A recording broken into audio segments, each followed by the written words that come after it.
none se uba wumva ufite gahunda yo kuzakora ibindi bitari umuziki? oya ibyo ntawe ubimenya ariko ntacyo biba bitwaye uramutse unafite regio degree ntacyo byaba bitwaye. ariko se ubona wowe tutaragiye kuri systeme yo kututungisha amadigiri tutanakeneye, ntago wumva gufite ikibazo uvuga uti nka grand frère umuntu nubaha wanzanye atangire kugirana ikibazo n'aba boss banjye? Ntabwo nzaboma ntacyo numvise.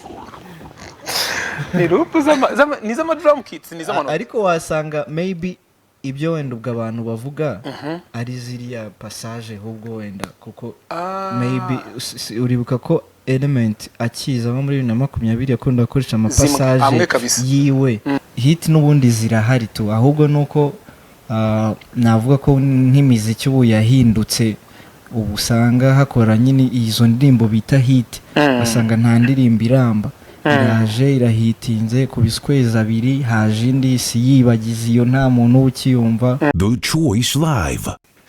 kirazira urukumva, kirazira kuba utari kuganiriza umuntu wakuguriye, uba ugomba kumuganiriza ukavuga n'amanjwa amangambura ibiki byose kandi umubwira ukuntu abantu bose bamukunda, none ibintu nk'ibyo tu mubwira utubundi tutari hose nta ni wowe. Kirazira ko story zagushirana, uba ugomba guhora ufite story, ikintu cyo kuvuga gishyashya. Irya gatatu byo byose nawe urarize. na amategeko menshi cyane.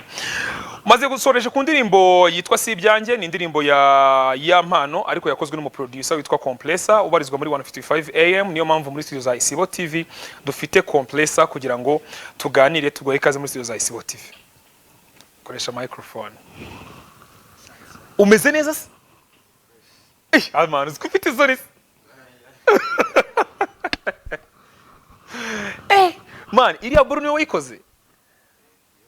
Nizo twumva zose zirimo gukompressa? Wallahi. DJ mugiragije compressor afite nk'imyaka ingahe? Gereranya. cyane muto Nk'ingahe? cyanaga 23. Mikoro reba kiri kwaka. Gereranya. Mbwira gereranya.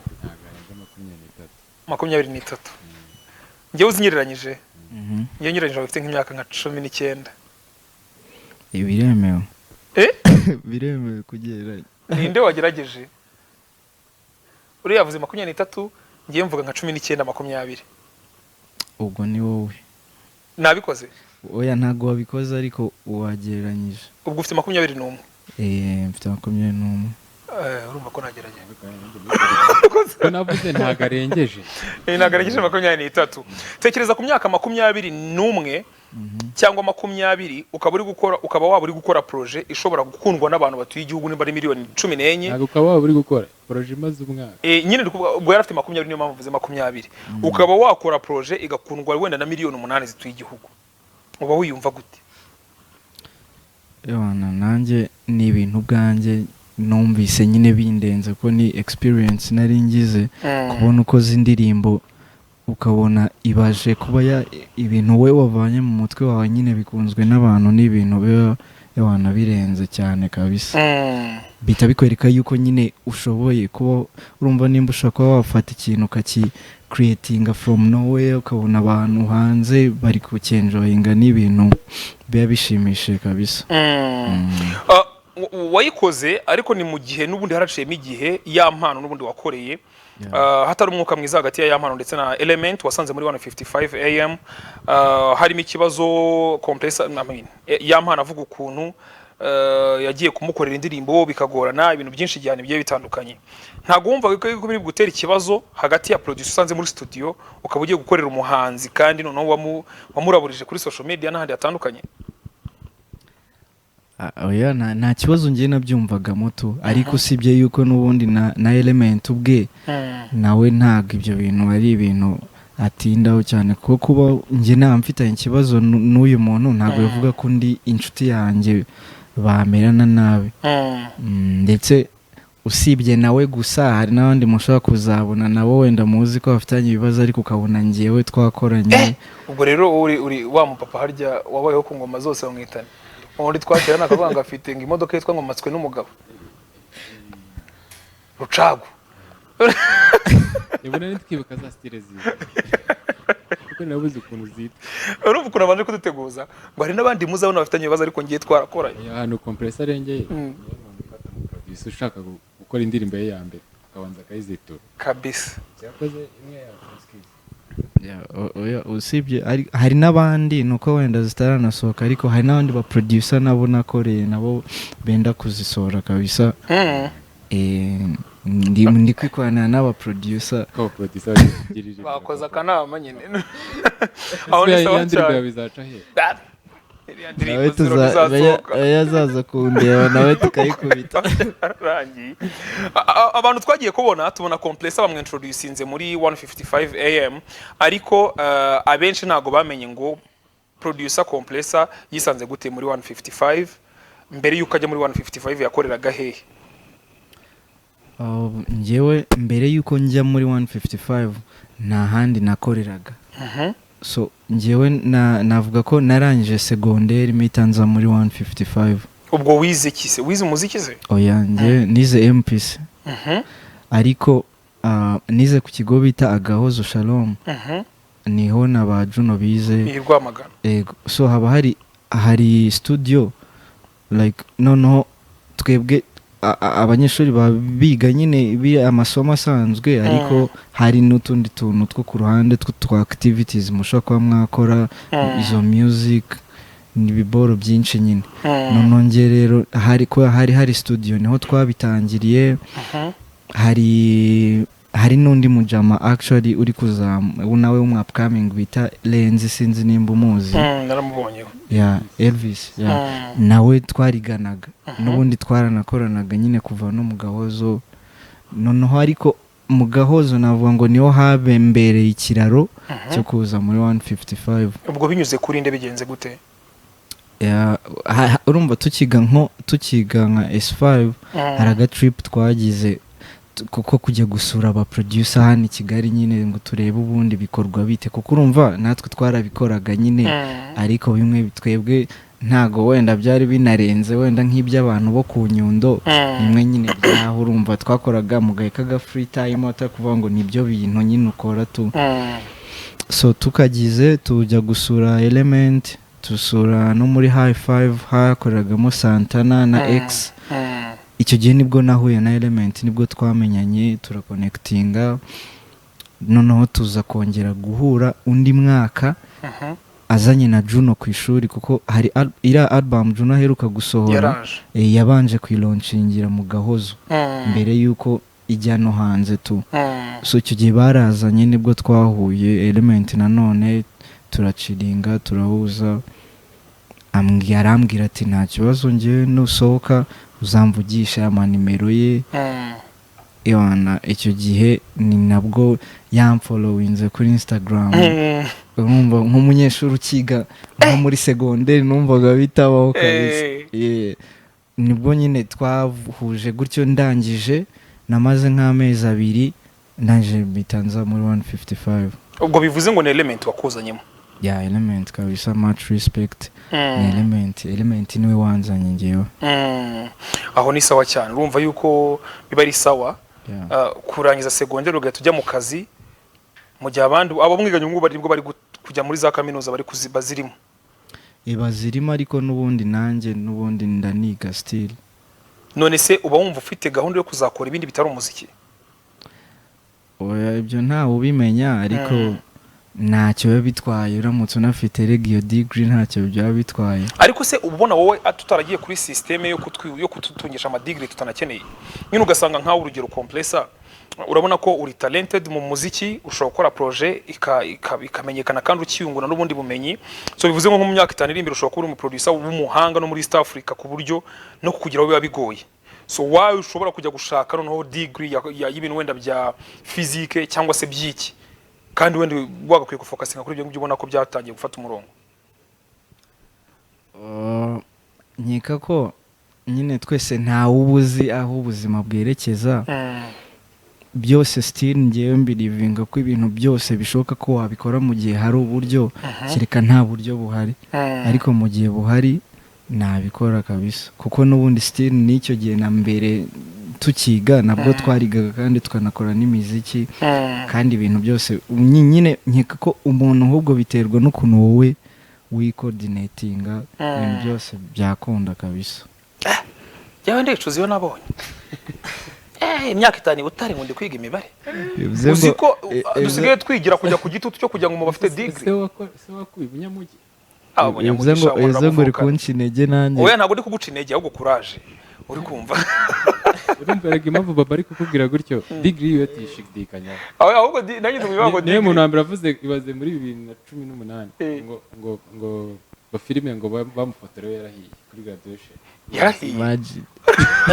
2018 zari filime zabagaho nyine nibaze nayo icyo kinyuma baze nayo yorenga ubutuzana wapi ariko wenda ubwo wenda yabana de banini wenda tu abantu bazagana no mu kindi gihe ariko DJ mu ugiye kureba wasanga system yacu ya education yobrije umuntu gutunga degree kuruta icyo ashoboye cyangwa icyo azakora nyuma y'iyo degree sibyo ugasanga nk'uburugero nka compressor yes ni umuhanga mu muziki ariko system yacu iramwobrije gukomeza kujya kwiga wenda economy cyangwa se physique cyangwa se imibare kandi agakwiye kuba ahubwo nimba na degree ashaka yagwe kwiga iyo degree muri uwo muziki nyine akabona bachelor's degree ukaba sound engineer ukaba ibintu nk'ibyo ngibyo ariko iyo ni system nyine ya education bimeze bigenda tuba bivugurura ni gake ibintu byose bari gake kabisa ni sawa cyane. Ubona Element yarakuze muri 155 hanyuma ugatangira kumva wenda hari ibibazo hagati ya Element na 155 ntago wumva gufite ikibazo uvuga uti nka grand frère umuntu nubaha wanzanye atangira kugirana ikibazo n'aba boss banjye. Of course nubundi nanjye numvaga wenda hari n'igihe nakekaga ko nanjye ushobora gusanga bingizeho ikibazo ingaruka ariko nta kibazo nyine ni ibintu byabo bafite uburyo wenda bazabisotinga cyangwa uburyo banabisotinze nge nta kibazo nge dufitanye kabisa. Compressor we ni nduruta ayikuye ibintu kare ariko nibyo babo ko ibintu byabo bafite ko bazabisotinga ubona ko nawe ari umudive mugenzi wawe umudive wallahi uri mugenzi wanjye kabisa nanjye n'ibibazo ndabati byabo nibishye nge ntabwo ndi umudive ni slang ntabwo rubango nuko buri umudive buri abadive ni abantu bafite amahame bagenderaho hahandi umudive ubundi wabadive nabamvuze nabimvuze ngo abadive barabakera ari abadive twari duturanye urumva niyo wari kujya kumusaba iki niyo wari kujya kumusaba iki kuwa gatandatu uri kumva nta kintu yari kukumarira uri kumva ntiyari guteka nta kintu yari gukora ariko wa gatandatu ntabwo bishoboka rero niyo mpamvu iyo sirenge tuyikoresha tukavuga tuti abadive baraba nako ati turabadive so ni sawa cyane umaze gukora projet nyinshi zigiye zitandukanye nkuko wabivuze ariko sinzi niba DJ mo afite nk'indirimbo imwe muzo Compressor yakoze yawe kabisa nyine uvuga uti no ndirimbo nayo irankorera ko Aziz na DJ mo ni muzima cyane wayibonye yishyiremo tugaruka mu kanya.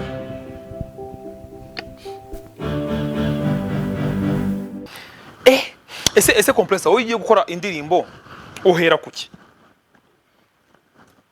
Hari system nyinshi ushobora guhera kuri icyo twita drum kits ingoma nyine ingoma ushobora guhera ku manota acuranga ariko ngewe akenshi mbere nanjye naheraga ku ma drum kits ariko akenshi ubu ngubu ngewe mera nko kuri melody nkabanza ngashyiramo nk'amanota then nkahita nkomeza kuri drum kits ingoma ukazishyiramo nyuma nka Element we nimba waragira of course wabonye nawe akora we ahera kuki se akenshi wahera ku ma drum kits wahora ahera ku ngoma akenshi ariko ntago ari ibintu biba biri fixe urumva n'igihe kuko ubu ngubu akenshi tuba dukoresha n'ibyo twita ama loops igihe nko ku ka loop k'amanota nyine kacuranze neza ukahita ugashyiramo ugatwubakiraho ingoma akubwo ayo ma loops uvuze siyo ejo muri numvishe inkuru z'abamotari zivuga ngo mwayibye Element gute sinzi ibintu nta marups byageze no mu bamotari sinzi abamotari ejo naciyeho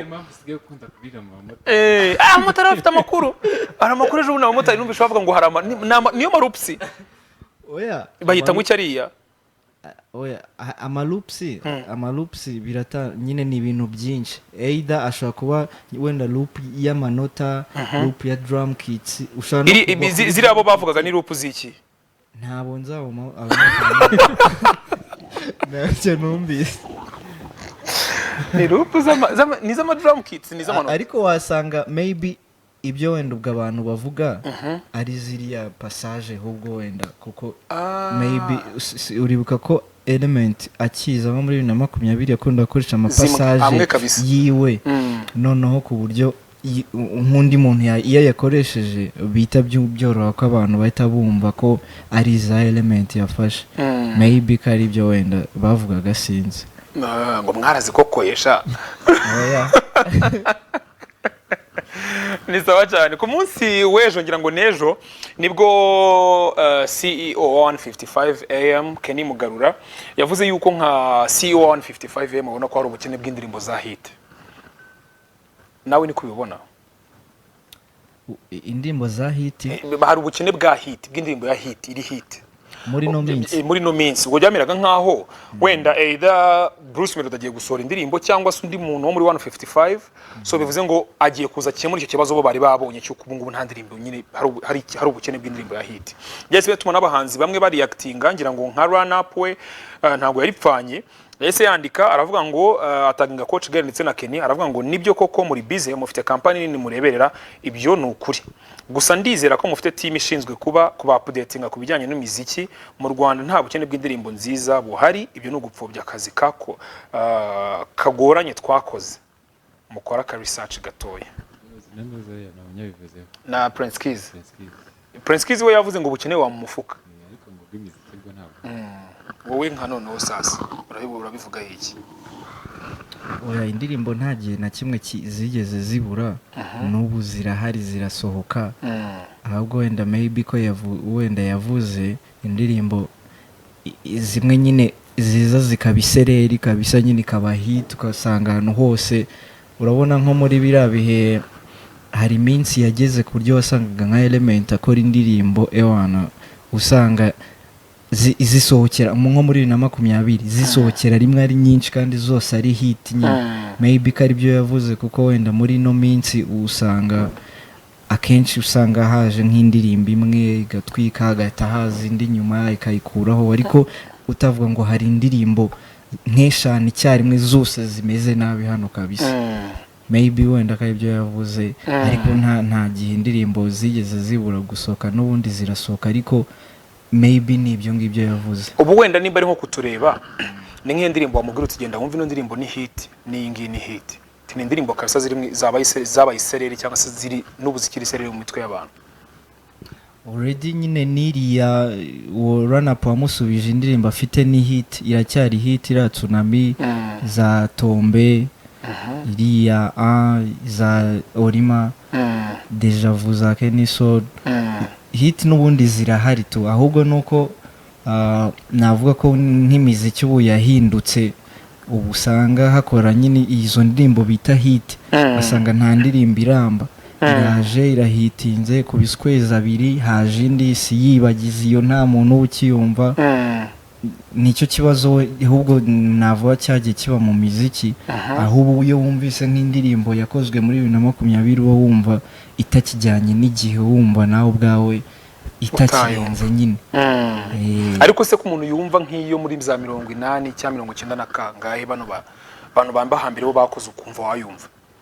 still ukumva nk'indirimbo za wenda tuvuge za ba Cecile oya ni za ba cyangwa ba Mediba zo muri za 2000 na n'umunani still n'ubu kayumva ukumva ni indirimbo iri kugukurura ushaka irenze nyine iryoshye navuga wenda nuko muri no minsi cyangwa muri no myaka muzike dusa nkaho twayigizemo of business kuko yabaye akazi nyine ariko kiriya gihe urabizi nabo baravuga ko mu muziki nta urukundo rw'injyana ari uko babaga babikunze gusa ariko kuko babivumbuye abantu ko harimo umufungo so bakora indirimbo nyine babona ko iri bujyane nyine n'ibintu bihari na trends zihari iri buhiti capturing abantu kuyumva ikabinjiriza nyine so ugasanga wenda bitewe n'amagambo baririmbyemo nayo muri icyo gihe ariko nihashira nk'imyaka 5 uzaba wumva atakijyanye n'icyo gihe